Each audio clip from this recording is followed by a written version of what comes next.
안녕하십니까. 북한의 인간학 강의를 맡은 북한대학원대학교 김성희입니다. 오늘 이 시간은 북한의 문학 작품들을 읽으면서 북한 문학 속에 묘사되는 인간에 대해서 한번 알아보도록 하겠습니다. 북한 문학이라고 한다면 그다지 쉽게 접할 수 있는 종류의 문학 작품들은 아니죠. 1980년대 말에는 남대현의 청춘송가 같은 작품들도 꽤나 남한에서 인기를 얻기도 했습니다. 그런데 현재는 북한의 문학, 북한의 소설이라고 한다면 우리가 흔하게 접할 수 있는 종류의 그러한 매체는 아니죠. 그래서 오늘 이 시간은 북한의 문학 작품들을 몇 작품 읽어보도록 하겠습니다. 일단 심장이라는 키워드로 오늘 시작을 해보도록 하겠습니다. 북한에서는 심장이라는 표현이 많이 나오죠.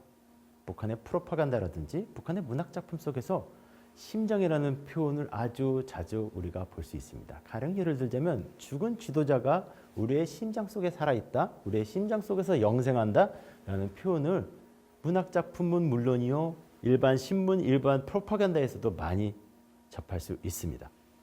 이 표현은 1920년대 러시아에서 블라디미르 마야콥스키라는 시인이 처음 사용한 표현입니다. 블라디미르 마야콥스키가 레닌이 사망했을 때 레닌을 기리면서 썼던 시 중에서 레닌이 영생한다, 레닌의 심장 이런 표현들이 나와요. 1940년대 말에 이르면 북한에도 소개가 됩니다. 이 시들이. 그리고 1950년대에 이르면 지금 화면에서 보시다시피 레닌은 우리의 심장 속에 살아있다라는 책도 발간이 되기도 합니다. 이런 표현이 1990년대에 김일성을 위해서 쓰여지게 되는 거죠. 그래서 북한의 문학, 북한의 프로파간다를 보면 심장은요, 대단히 특수한 대상, 특수한 공간으로 묘사가 됩니다. 심장의 공간인데요. 어떤 공간이냐?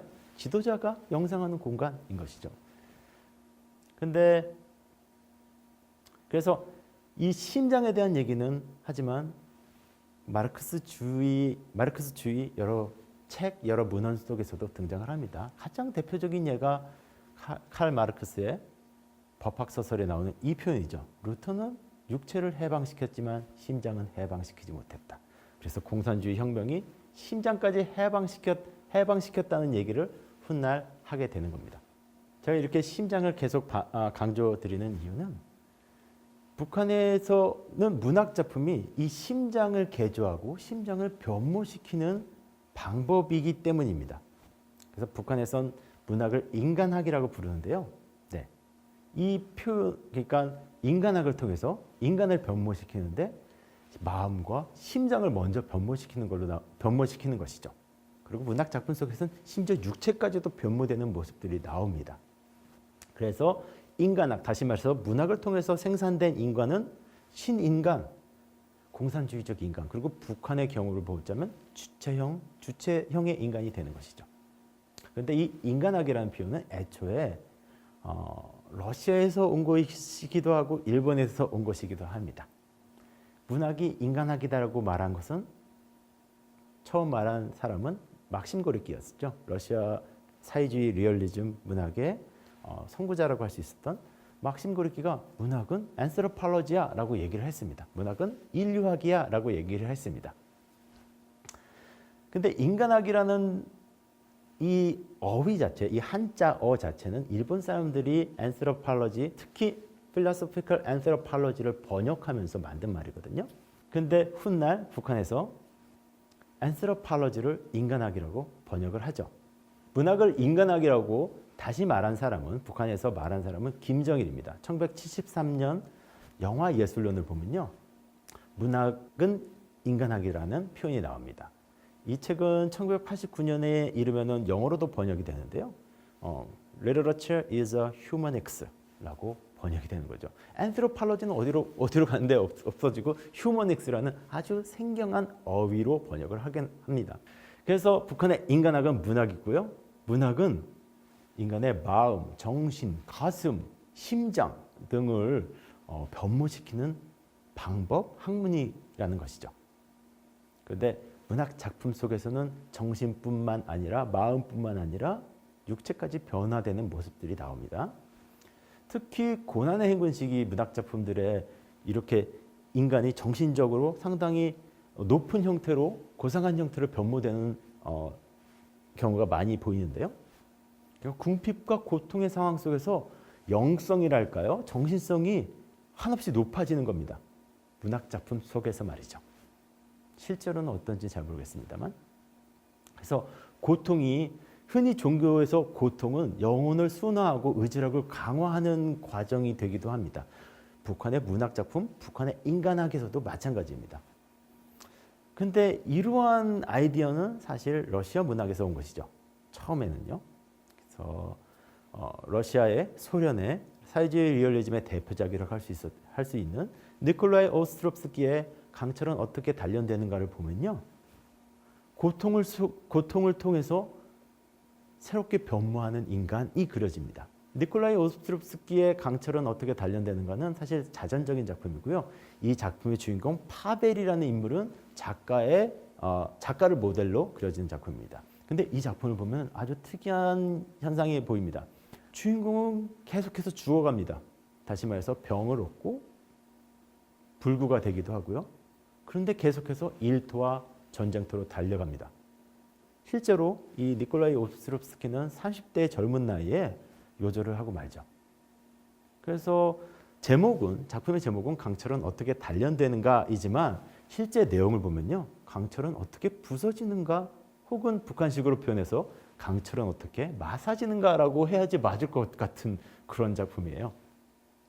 그런데 레온 트로츠키가 훗날 이런 유형의 인물, 레온 트로츠키는 물론 숙청이 됩니다만 나중에 이런 유형의 인물, 파벨과 같은 인물, 다시 말해서 니콜라이 오스트롭스키와 같은 인물을 공산주의적 인간, 미래의 인간 혹은 슈퍼맨이라고 했습니다. 이 슈퍼맨, 소련의 슈퍼맨, 사회주의 국가의 슈퍼맨의 특징은요. 자신의 목적을 달성하기 위해 자신의 감정을 정복할 수 있는 사람입니다. 근데 특히 이 감정 중에서 죽음에 대한 공포가 가장 중요하겠죠. 파벨, 니콜라이 오스트롭스키가 정복한 감정은 바로 죽음에 대한 공포이기 때문이죠. 그래서 오늘 이 시간은 몇 작품들을 여러분들께 소개해 드리겠습니다. 가령 예를 들자면 화면에서 보시다시피 라남의 열풍이라든지 동해천리 같은 작품들인데요. 이 작품들은 불멸의 향도라는 시리즈의 일부입니다. 불멸의 향도는 김정일의 전기이고요. 전기문, 전기소설이고요. 근데 허구적인 요소가 많이 개입된, 많이 첨가된 그러한 전기문입니다. 전기소설입니다. 그래서 이런 작품들을 보면요.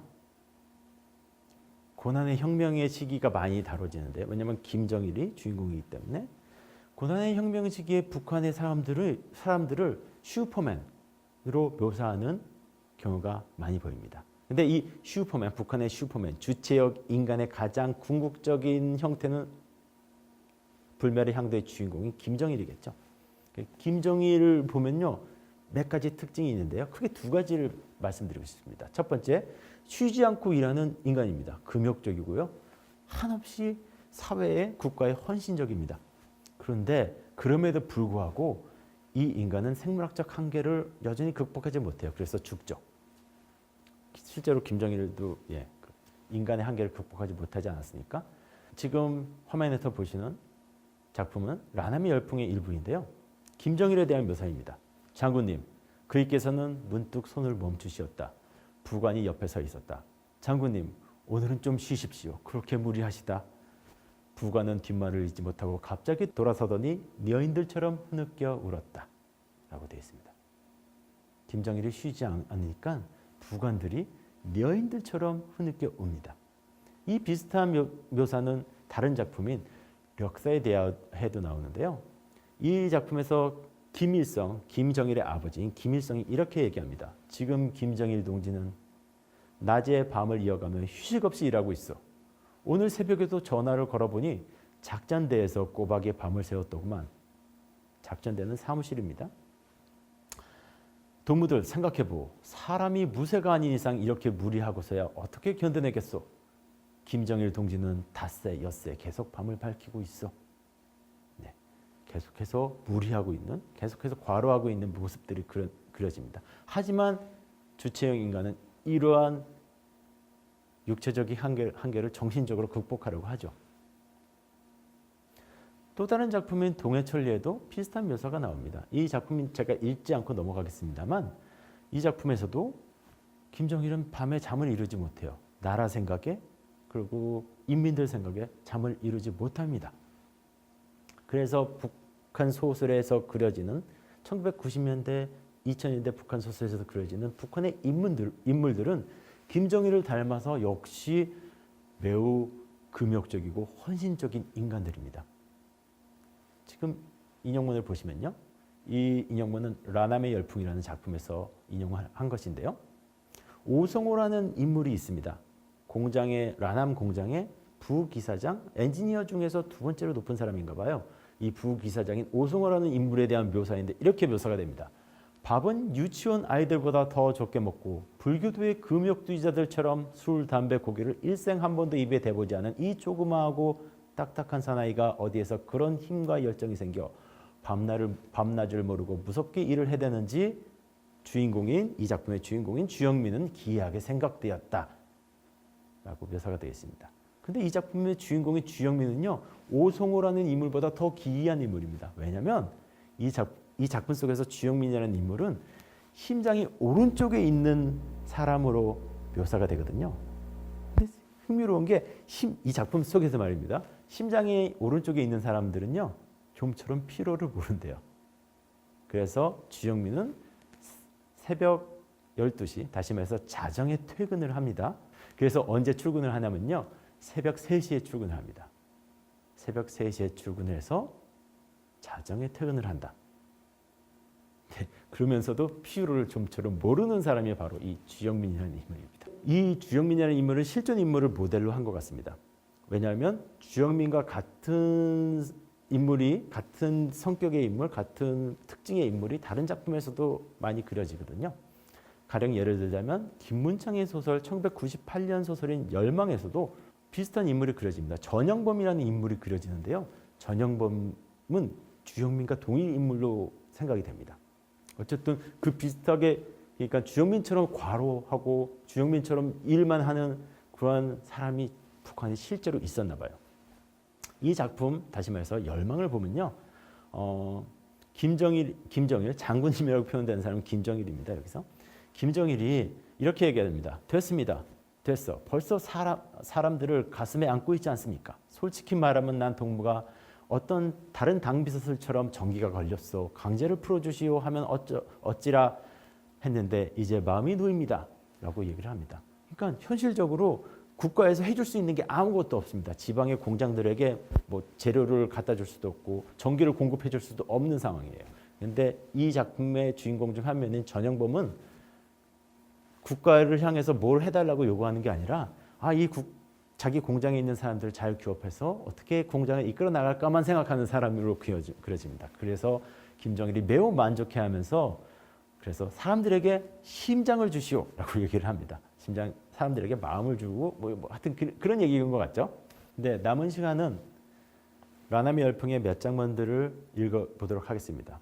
라남의 열풍에 나오는 사람에 대한 묘사를 보면서 북한의 사람들이 어떤 사람들인지 문학작품 속에서요. 북한의 인간들이 어떤 사람들로 그려지는지, 어떤 인간들로 그려지는지를 생각해 보면서 오늘 이 시간 마치도록 하겠습니다.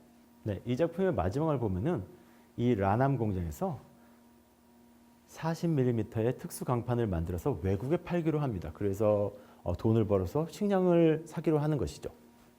그런데 전기가 들어오지 않습니다. 북한의 고난의 행군 시기에는 전기가 매우 부족하지 않았습니까? 그래서 공장 사람들이 모여서 의논을 해서 40mm짜리 특수 강판을 만들어서 외국에 팔기로 한 것이죠. 외국에 팔아서 돈을 좀 벌어서 외화를 벌어서 식량을 마련하기로 한 것인데 전기가 들어오지 않습니다. 공장에.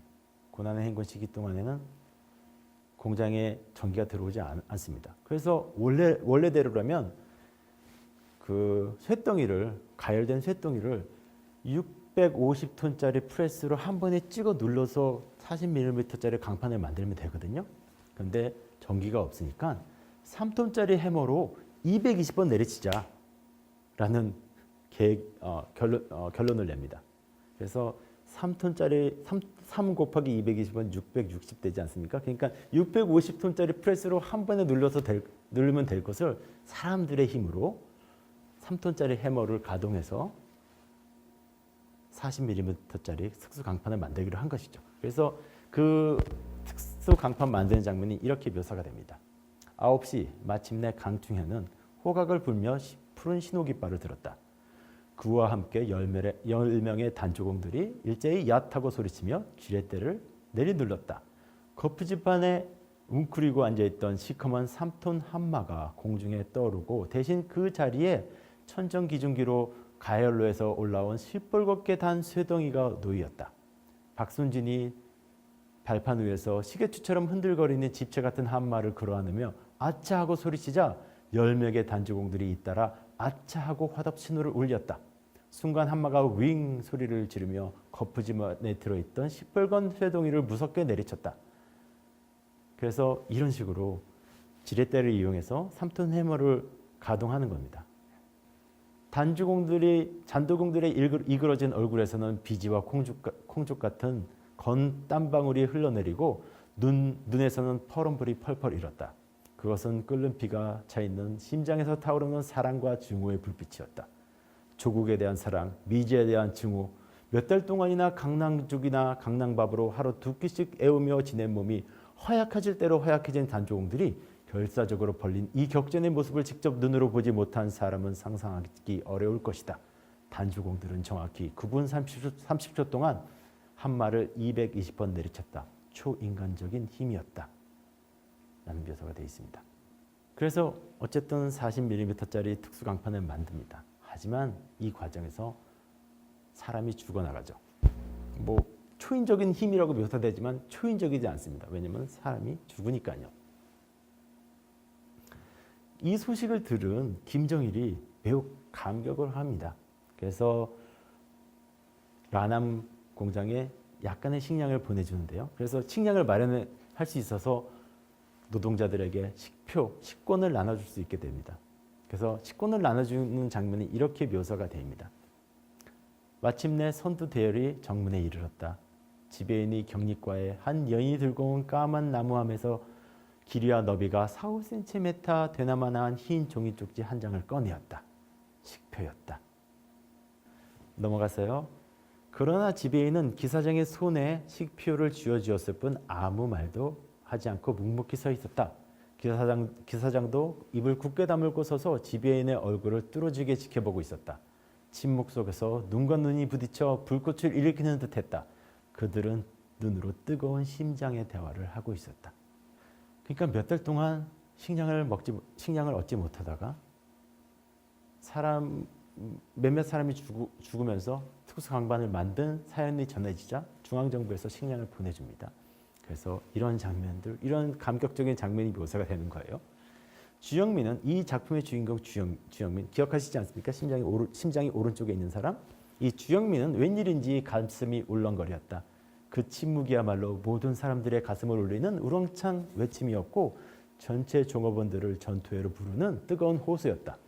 거의 1분 동안이나 말없이 서 있던 기사장이 불현듯 식표를 쥔 손을 높이 쳐들고 출근 대열을 향해 돌아섰다. 마치 나를 따라 앞으로 하고 외치듯이. 그러자 둥둥둥 북소리가 울렸다. 라고 되어 있습니다.